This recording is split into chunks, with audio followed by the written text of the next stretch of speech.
Hello and welcome to today's pandemic update video for Thursday, October 13th, 2022.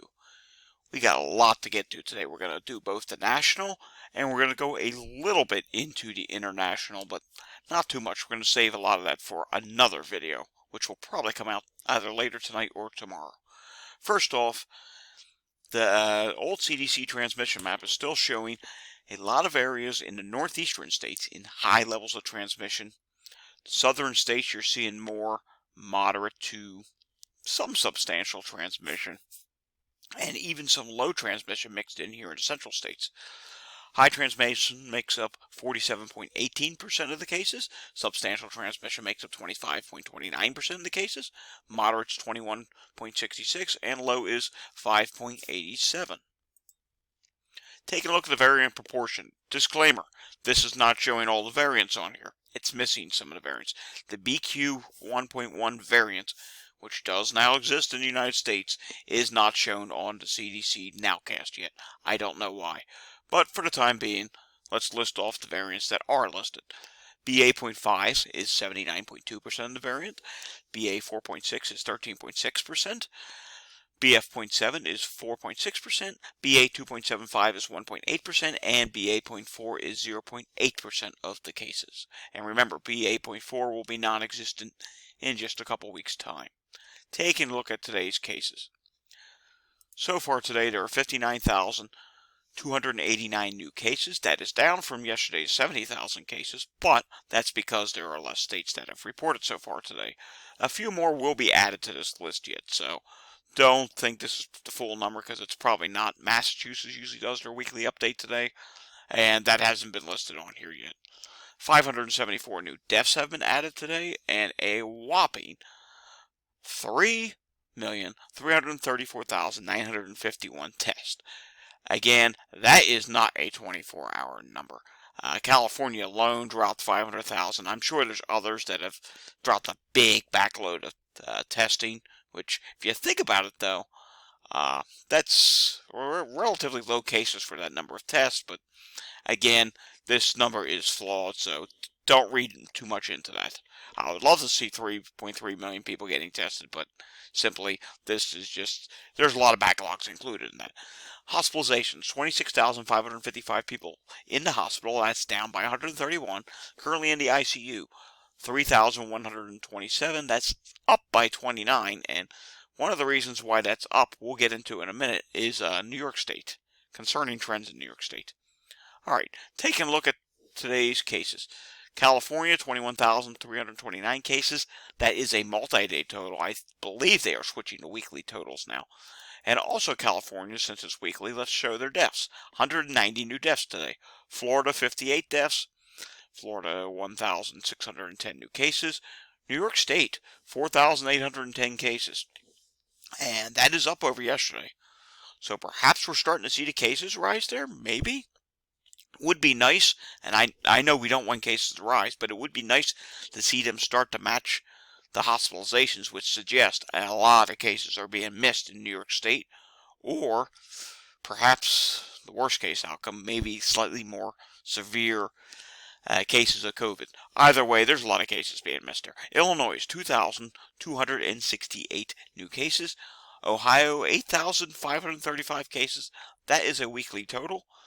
New Jersey, this is not a weekly total, and this is not good at all. 4,033 new cases today. So though it says down here on the right, if that should continue, New Jersey's going to start to trend upward again.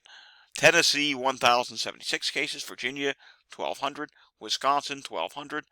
Minnesota, 5,386 cases. That is a multi-day total.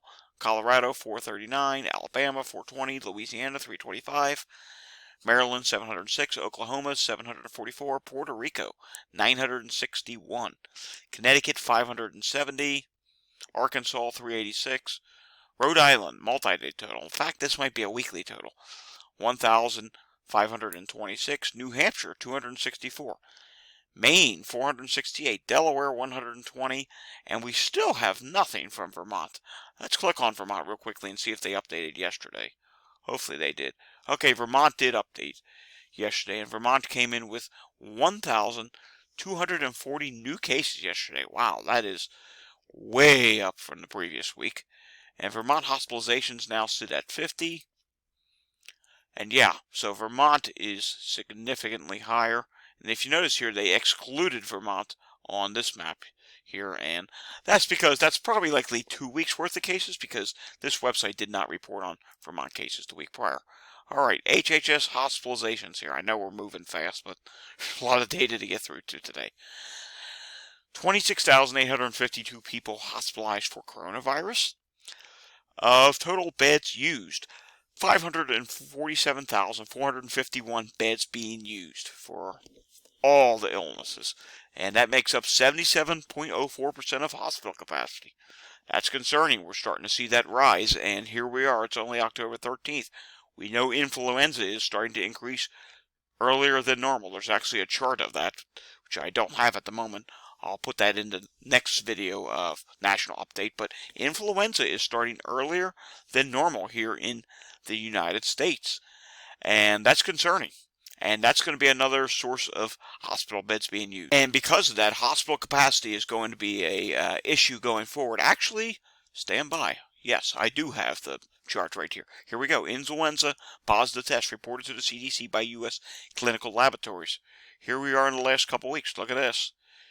Positivity, percent positive, is rapidly going up. So flu is starting to go up, and that's going to be a problem.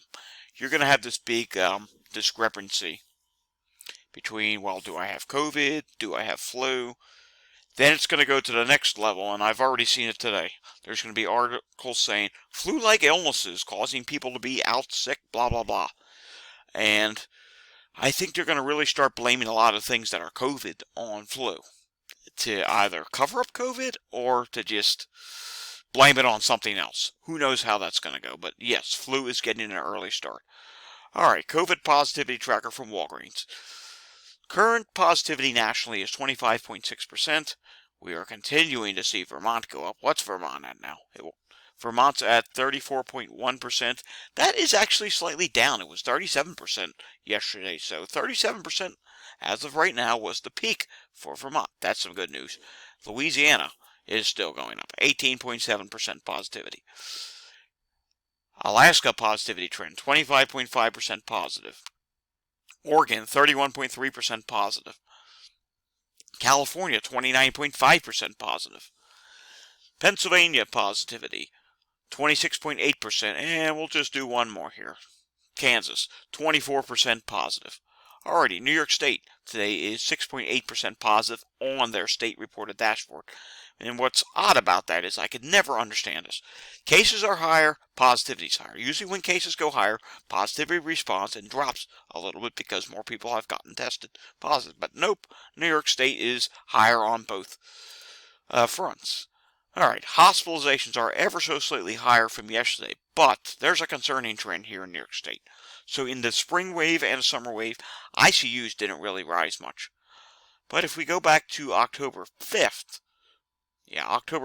229 people were in the ICU. Fast forward to today, 280 people are now in the ICU. And even just from yesterday, that's up by 16. So ICUs are also rising in New York State. This is relatively concerning. So we'll have to watch this trend going forward. It signals there could be possibly more severe disease. Now, taking a look at Texas. Texas has 1,211 people in the hospital. Texas positivity rate is still dropping, but if we look at the chart here, it's currently at 7.23%. It has slowed down. It's not dropping as much anymore. In fact, it's actually ever so slightly up from yesterday's 7.21%. So that's not good. Texas may start to reverse relatively soon. Alright, taking a look at some international numbers here real quickly. France, 64,218 cases. And let's just switch to Europe because I want to focus on Europe. France, 64,218 cases. Germany, we don't have yet.